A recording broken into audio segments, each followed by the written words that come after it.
Hi, welcome to the next series. Already in the previous series, we were discussing about the missing value and outliers. Today, we will be discussing about the outliers, how to detect the outliers, and how to find the outliers. We'll try to solve one or two problems also regarding the outlier is considered. So now let us look into, or what do you mean by an outlier, because this outlier or anomalies, generally it is called as, now it is very crucial for us to identify these particular things in our data set. Okay, let us look into this particular diagram.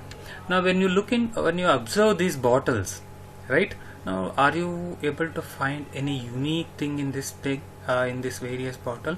Yes. What is that? Now when you observe all these bottles, now we can see that there is one particular bottle which is completely different. It looks somewhat different, right? So when you look into the other bottles, all the bottles look similar, whereas one particular data or one bottle is completely different, right? This is our outlier. This is what we call it as the outliers. So what is an outlier is that, so in statistics, when we are having the data, when we have got sample of the data, and when we want to observe the particular data, so like when we go to the individual steps of data analysis, so the first thing what we as an analyst has to do is that he has to look, is there any outliers are there? If there are outliers, identify that particular outlier and either try to remove it or replace it by using some methods with.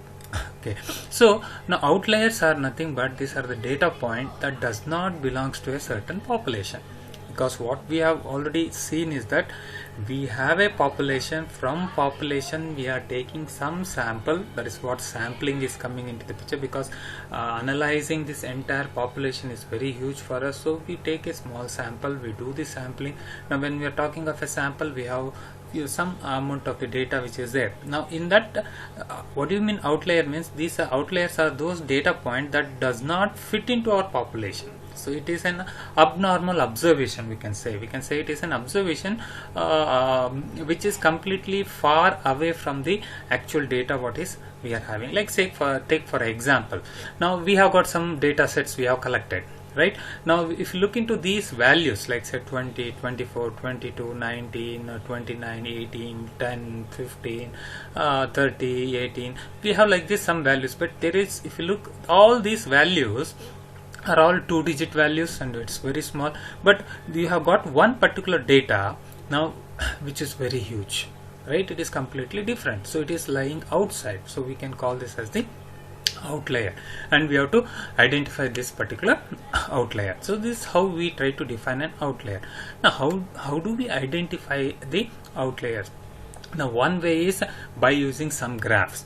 Now when you try to plot those graphs, when you try to plot the data value in terms of a graph, now we have some of the graphs, like say we can use histogram, or we can use scatter plotter, or we can use box whisker plot. So by using these graphs, it becomes easy for us to identify which set of data are outliers, which set of data are properly is there.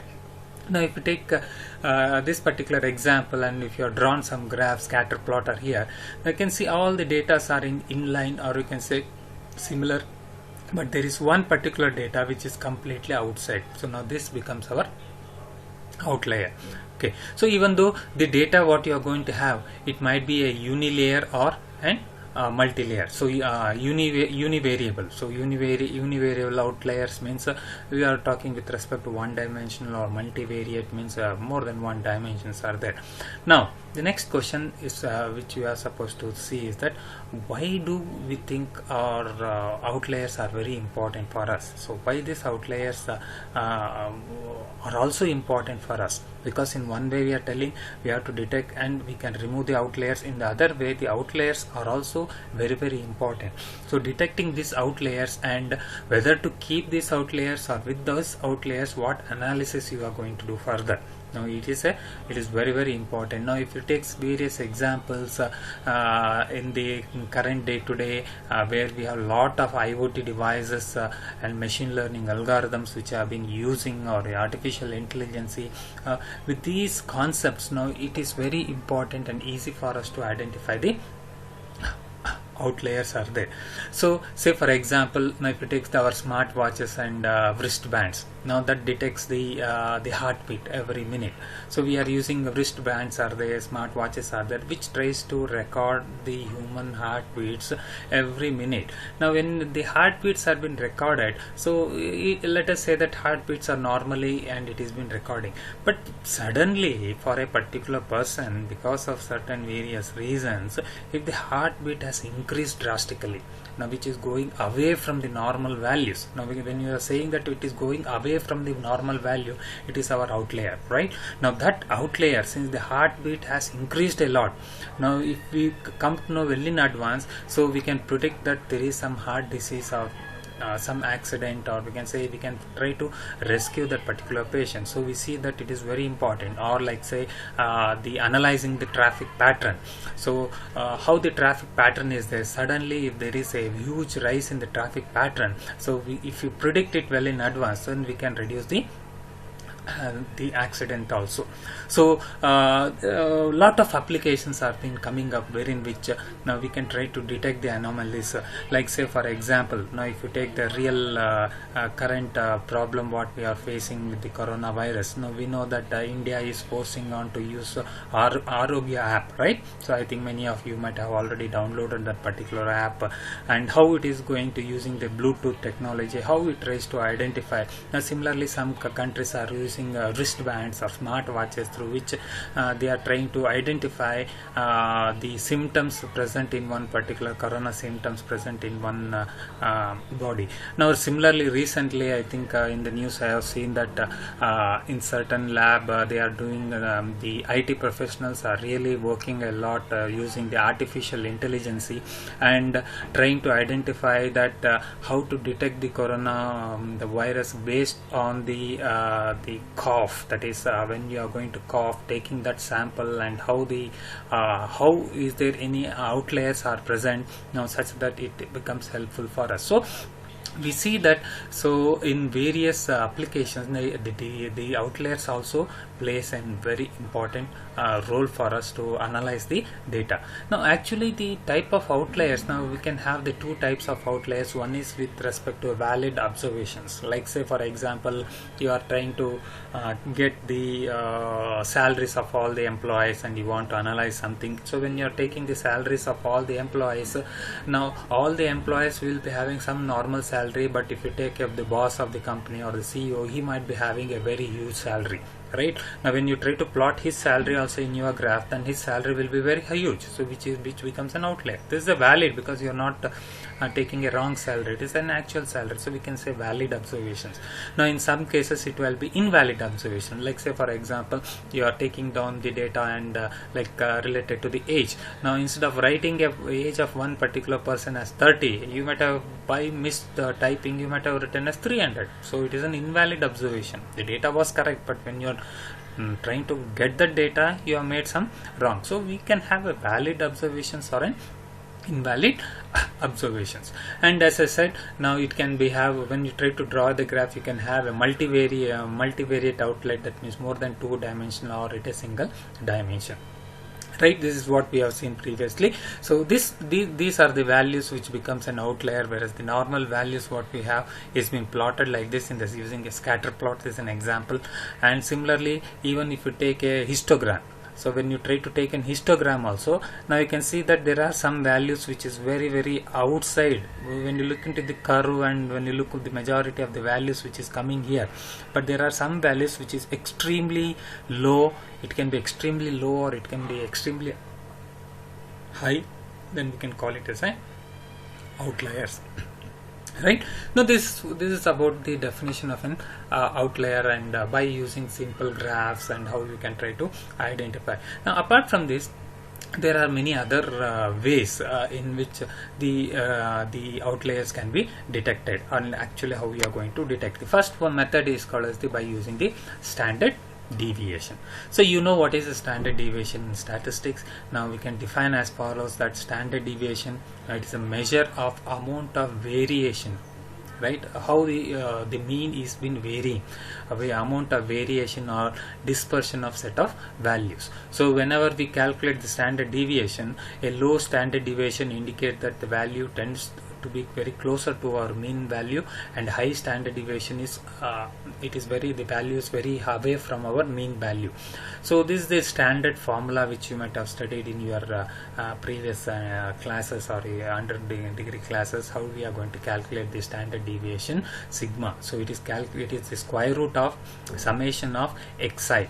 So this is the xi is nothing but the each value in our population minus mu. So mu is nothing but it is the mean. So you have to calculate the mean. You have the data value, you are going to calculate the mean, then square of that divided by capital N, the total population, and take a square root, which gives us the standard deviation. So in our statistics, if a data distribution is normally above 68%. Now what we say is that 68% of our data values lies within one standard deviation. That means when you try to draw a graph within one standard deviation, now 68% of our data set lives in the one standard deviation. And when you go to the two standard deviation, so 95% of our data lies in the two standard deviation, and above 99.9% lies the third standard deviation, outside of the third standard deviations. Now if you look into this graph, now here you can clearly understand what I was just telling right now. So if this is our the standard deviation normal curve what we are having, so if this is our 0, now +1 and -1 on the positive side and the negative side. So we call this as the one standard deviation. So around 68% of our data, that is in this particular blue color what you can see. So when you try to draw the graph or plot all your data whatever you have collected, around 68% of our data lies in the one standard deviation, and 95% of the data we can say it lies in the this part that we call it as a two standard deviation. Now this is from +2 to -2, it comes under the two standard deviation, and when you take the three standard deviation, around 99.7%. So then we have possibility of 0.3% to make it of 100% of where it will be, that forms our outliers. Now we have to see that always. Now when you try to look at the data, we have to always see that if the data lies within the +3, right, within +3 and less than -3. So, or in the other words, we can say that when you can say your data is an outlier, so your data should not be +3, greater than +3 and less than -3 of your standard deviation. Then we can say it is an outlier. So that by we can use the standard deviation, we can calculate the standard deviation, we can identify now how the outliers are going to be there. The second method is that by using the box plot. Now we know that already in the previous class we have seen the different types of graphs we have seen, and in one important type of graph was a box and whisker plot. So when you look into a box and whisker plot, as we know that now we have got the minimum value which is the lower whisker, and we have got the maximum value which is the upper whisker, and the median, that is the mean which we are going to calculate. Now these will be the outliers. If you have got any data which is away after our lower whisker or greater than the upper whisker, now we can call them as the outliers, and we can try to find those particular outliers. Now by using that, how we actually try to do it, that means how we try to identify that which data is lesser than the lower whisker and the upper whisker. Now we use the concept of the interquartile range, IQR. So already what is an IQR also we have seen in the previous concept. So it is interquartile range. Now we are going to find the interquartile range, and with that particular range now we can try to look into the whether the point is an outlier or not. So we will see this in more, or we will try to understand this. Now if you take your box plot, now we can see that the box plot are divided into Q1, Q2, Q3. So we have got three quartiles, right? Q1, Q2 and Q3. So what is the Q1? That is the first quartile, 25% of your data. The Q2 is your median. you can see from this particular diagram that Q2 is your median, first quartile is Q1, this is second quartile Q2 which is the median, and the third quartile Q3. So this is the median. So we have got Q1, Q2, Q3. Now how do we find the interquartile range? Now IQR or interquartile range is equal to Q3 minus Q1. You have to find out the third quartile minus the first quartile. Now it gives us the interquartile range. Now, so once you find or once you identify the IQR, now we are going for the calculation. So we will be having two calculations. One is the lower quartile and the other one is the upper quartile. Now in lower quartile, what we say, how when you say that a data is an outlier, that is left side when it comes, so Q1, so this is your Q1 quartile minus 1.5 times IQR. So you are finding the interquartile range, so Q1 minus 1.5 times IQR. So when you do this, if your data, if it falling here after applying this formula, then that becomes an outlier. If it is within this, then it is not an outlier. So if you go for the upper side, that is right hand side, then it is Q3 plus 1.5 times IQR. So which we say that it is if it crosses this, then it is an outlier. If it is less than this, it is not an outlier. So we will take an example and we'll try to work on that particular how we are going to do this. Now the same thing is represented here within this particular diagram. So we can see that, so Q1 is there, median is our Q2 and Q3, right, the third quartile. So now when you find Q1 minus 1.5 times IQR, this is Q3 minus Q3 is your interquartile range. So Q1 minus 1.5 times IQR means this is the range where you are going to get, right?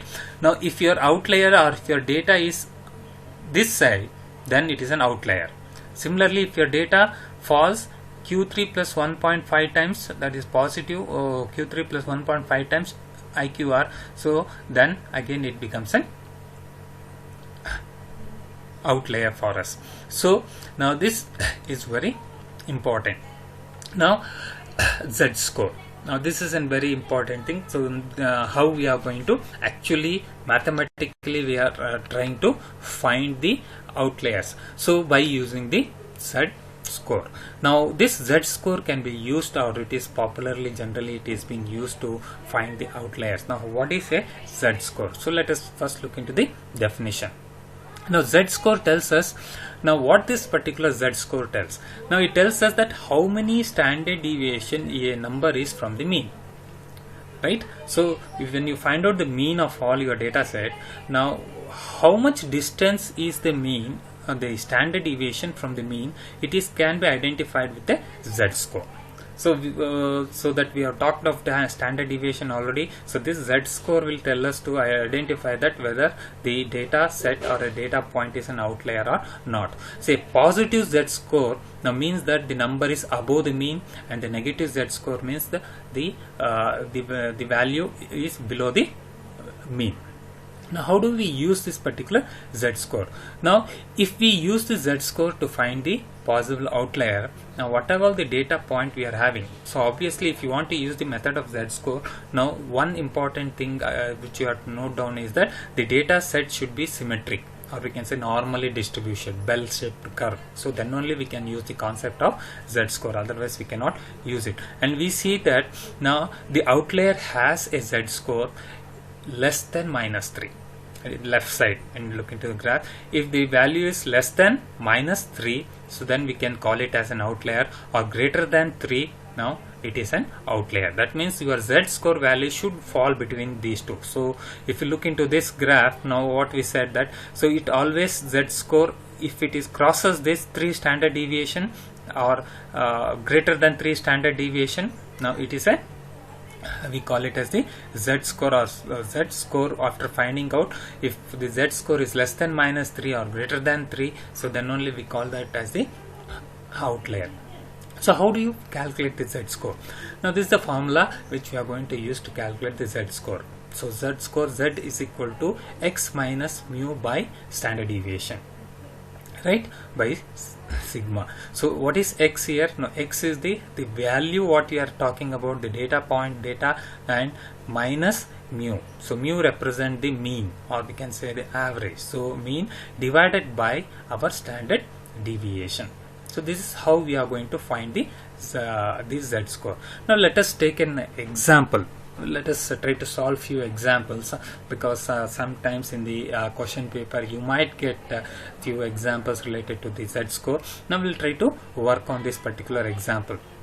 Now anyhow, since it's very difficult for me to do the mathematical problem here, because as don't have the pen and the stylish, now let us take help of a paintbrush only. We'll try to work with an example. So better you also keep your pen, you can and paper, and you can work simultaneously with me how we are going to find the z score. The first problem what we are going to take up here is the let us take this problem. Given that a data set is bell shaped or normally distributed. Now we have got a data set and it is bell shaped and has a mean of 64.2. Now what is our mean? So we'll take what was the formula for finding the z score? Now this was the formula. So z equal to x is our data minus what? Mu, that is the mean divided by standard deviation, right? So it is very difficult for me to do it with the paintbrush, but anyhow you also keep doing it simultaneously. It will be easy. Try to adjust with whatever the paintbrush I am trying to draw it. So now what is given for us? Now the given for us, it is given that mean is given for us, standard deviation is given. Standard deviation is 10.37. Determine if a data value of 78 is an outlier. Now we have one value. What is that value? 78. You have to identify that whether this 78 is an outlier or not by giving these values. Now what is given for us? So mean is given for us, that is the mu. So what is, how much is our mean? So it is 60.2, right? And the standard deviation, how much is our standard deviation? So okay, yeah, little bit it looks like standard deviation symbol. So standard deviation is how much? Standard deviation is 10.37, right? So we are going to find the z score by using this formula, because all the values are directly available for us. Now what we are supposed to check? We are supposed to check that this data point 78, whether this 78 is an outlier or not. So we have to find this, right? So what is x now? X is our 78 minus mu. So what is the mu, or what is the mean given for us? Mean is 64.2. So we will take 64.2 divided by standard deviation. Standard deviation is 10.37. So 10.37. So now take your calculator and find the value. 78 minus 64.2 divided by 10.37. So we'll get the result as 1.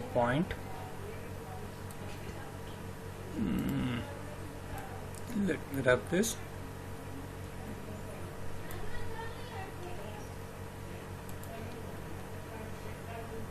So we'll get 1.33. 1 point, very difficult to write 3 here, right? So 1.3307 will get. So we'll round out to 1.33. Now this z value, z score value, what we got? Now you should note that this z score value is a positive value. So there is a chance that we will be getting a negative value also. So now this is our z score is a positive value. Now you have to find out that the given data, that is 78, is it a outlier or not? Now let us try to analyze this. Now if you take this as our z score curve, right, and this is our 0 based on the 0, so let us say this is the z score curve, this is 0. Now we have got, let us say, 1 standard deviation, 2 standard deviation, 3 standard deviation on the right side, and similarly -1, -2 and -3 on our left side. Okay, so now we got the value 1.33. So 1.33, now we can say this is our 1 standard deviation. Now it is a positive. Now if you assume that this value is 1.33, just now what we calculated from using the z-score, now this is our 1 standard deviation of this. So now what is our mean? Mean is 64.2. So if you add 1 standard deviation to this mean, that means if you add if you take your mean 64.2 and add 1 standard deviation, what is our standard deviation? Standard deviation is 10.34. Now if you add 1 standard deviation to our mean, that is 10.37. If you're going to add 10.37 to your standard deviation, so 64.2 plus 10.37, you will get around 74.57. so you will be getting 74, sorry, 0.57. So 74.57 is 1 standard deviation. Now if you add 2 standard deviation, so mean 64.2 plus 10.37 plus 10.37, it will go up to 2 standard deviation. Now if you are going to take up for 1 standard deviation, right? Now what is the value you got? 74.57. So now in your scale, now when you look here, now where does this 74, that is we are talking, this is 1 standard deviation, right? This is 1 standard deviation. Now this value is around, what is the value we are, it is around 74.57. so you added 1 standard deviation, so this is 74.57. now which data we want to examine? We want to examine the data 78. Now if this is 74.57, now where will be our 78? It might come somewhere around here. That means it might be our it will come around here, that 78. So that means it is very clear that now this data value, now it clearly lies between 1 standard deviation and 2 standard deviation. It is not lying after the 3rd standard deviation, so it is not an outlier. So we can clearly state that since your 1 point, that is positive z-score, what we got, that is 1.33, is less than 3, less than 3 standard deviation, plus 3. If it crosses, if this value, the z-score what we are going to get, if it crosses positive 3, then it becomes an outlier. Or if the z-score is less than -3, negative -3, then it is an outlier. If it lies within that, then it is not an outlier. So this is how we are going to find the z-score and identify that it is an outlier. This is the first problem. Now similarly we have got another problem. It is similar to that. You can just work out this problem on your own.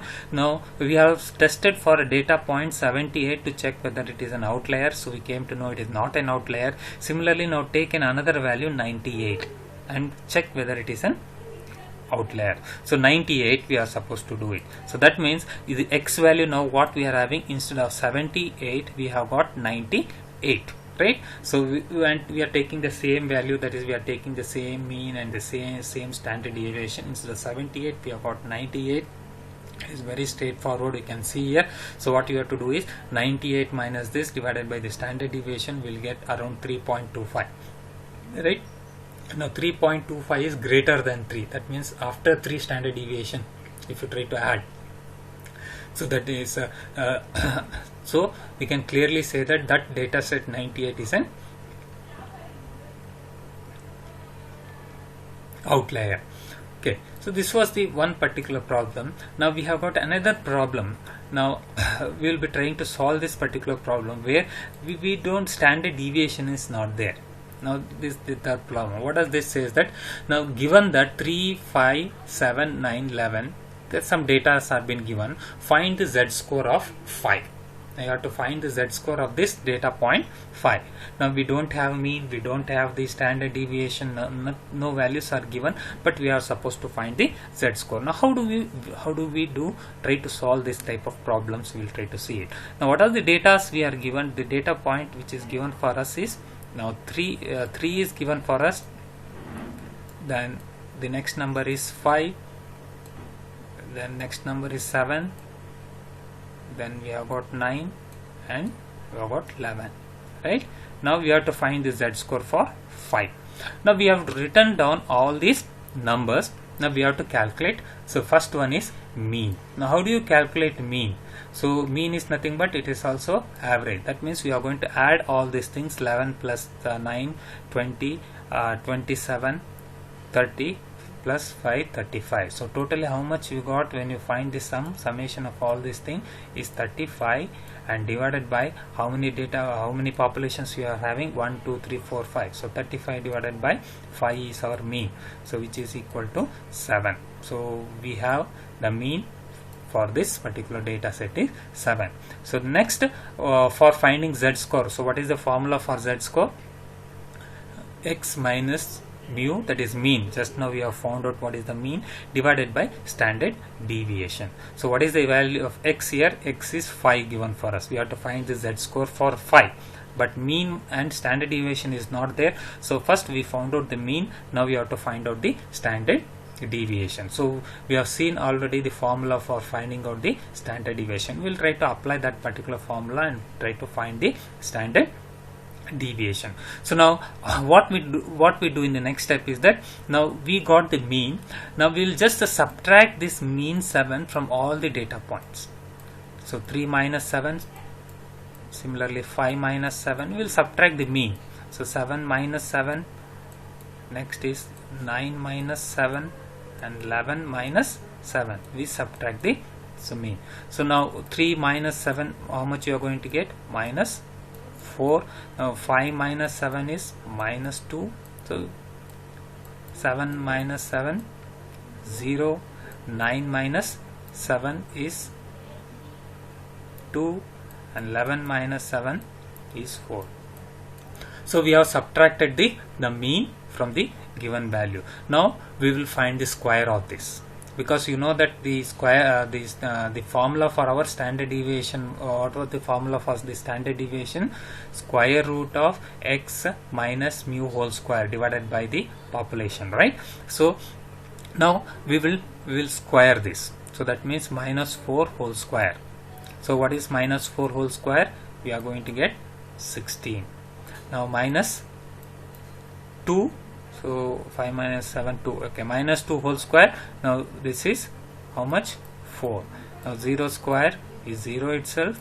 Now 2 square, again we are going to square all these terms. So 2 square is 4, and 4 square is 16. So we got the square of all these things. Now we'll find the sum of all these values. So 16 plus 4, 20, 20. So it comes to 40. So we have found the sum of all these values, 40, right? Now divided by the sample. So divided by the sample is, size is 5. So 40 by 5 is, now we got 8. Right? So once you got 40 divided by 5, so now when you find the square root of this, that means now square root of this sum of all these divided by 5, that is square root of 8, this is our standard deviation. You can say this is our standard deviation, right? The square root of 8, it will be, if you find the square root of 8, so it is 2.83. Using your calculator, find it. So you get 2.83 is our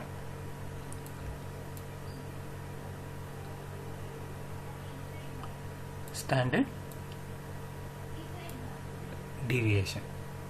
Okay, so now we got the standard deviation 2.83. We have got the mean 7, and we should find the z-score for 5. So now it is very simple for us to find the Z score and check whether what type of value will be our outliers and etc. So now how do you find the Z score? So use the formula.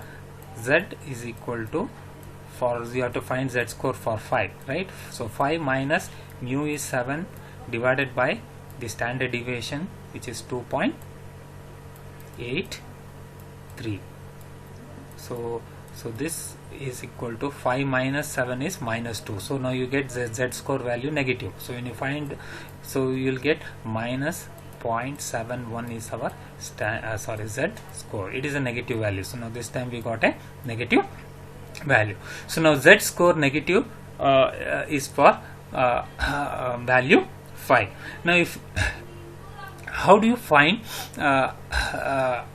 whether this particular value, or we can say that right now this is not an outlier for us because 5 is within our particular range. Now as we discussed that we have got another way in order to find the outlier, that is by using the interquartile range. So now we will try to look how do we find the interquartile range. Now let us take this the values what we were having. So what are the values we were having?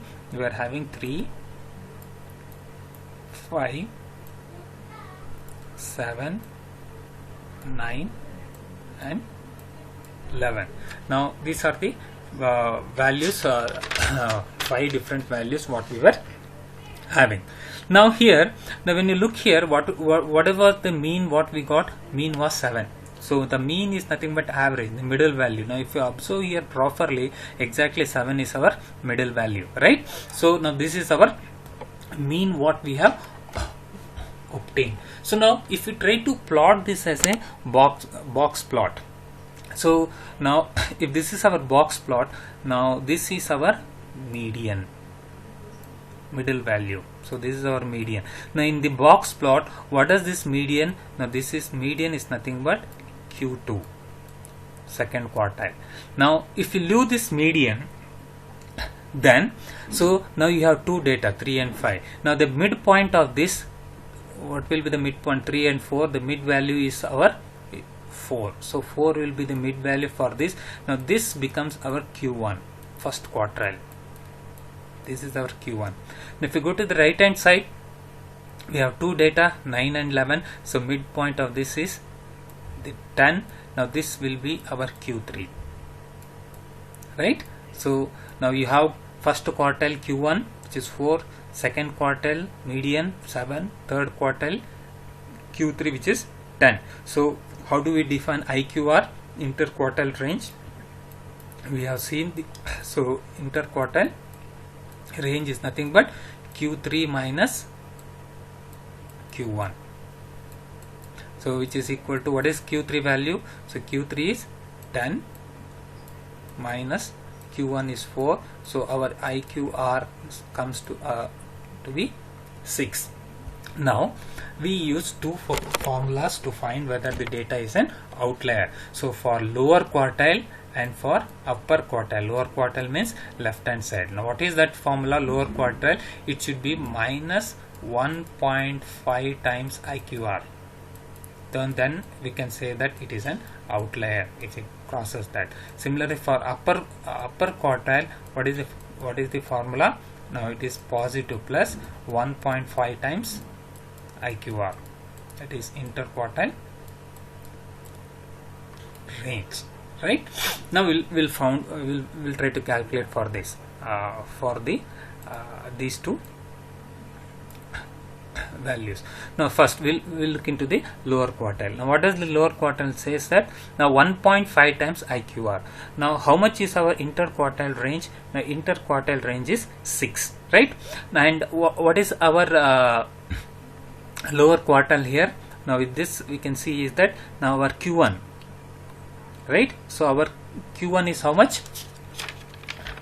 4. So now we'll say Q1 is 4 minus negative, this 4 minus of 1.5 times IQR. So the 1.5 times of 6, right? If you calculate this, we will get minus 5.